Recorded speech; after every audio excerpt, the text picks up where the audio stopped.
جی بلال بتائیے گا، پاکستان ریلوے کی جانب سے ابتدائی رپورٹ جاری کیا گیا ہے، اس حوالے سے مزید تفصیلات دیجیے گا۔ بالکل، پاکستان ریلوے نے کوئٹہ دھماکے کی ابتدائی انکوائری رپورٹ جاری کر دی ہے، اور انکوائری رپورٹ میں کہا گیا ہے کہ دھماکے کی نوعیت جو ہے خودکش معلوم ہو رہی ہے۔ ساتھ ہی ساتھ ریلوے حکام کی جانب سے یہ بھی بتایا گیا ہے کہ جعفر ایکسپریس کو جو ہے پلیٹ فارم نمبر 1 پر جہاں پر یہ دھماکہ ہوا 8:30 بجے اس نے جو ہے پلیٹ فارم نمبر 1 پر آ جانا تھا، جبکہ جو ابتدائی دھماکے کی رپورٹ موصول ہوئی ہے وہ 8:40 پر موصول ہوئی ہے۔ تو اس بات سے جو ہے صاف اندازہ لگایا جا سکتا ہے کہ یہ دھماکے کا ہدف جو ہے جعفر ایکسپریس تھی، کیونکہ جو ٹائمنگ سیٹ کیا گیا ہے اس مطابق جو ہے جعفر ایکسپریس کو نشانہ بنایا جا سکتا تھا، اور جہاں پر جو ہے مسافروں کی مزید تعداد موجود ہو سکتی تھی اور مزید جو ہے ہلاکتیں بھی ہو سکتی تھیں۔ یہاں یہ بتاتا چلوں کہ پلیٹ فارم نمبر 1 پر جو ہے جعفر ایکسپریس اب تک نہیں لگی تھی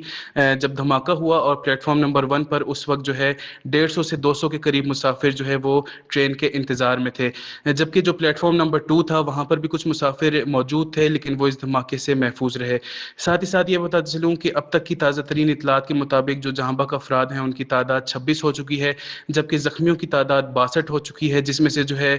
13 افراد ٹراما سینٹر میں زیر علاج ہیں، جبکہ 24 CMH میں، جبکہ 25 کو جو ہے وہ ڈسچارج بھی کر دیا گیا ہے۔ جی بہت بہت شکریہ بلال فیروز تفصیلات سے آگاہ کرنے کے لیے۔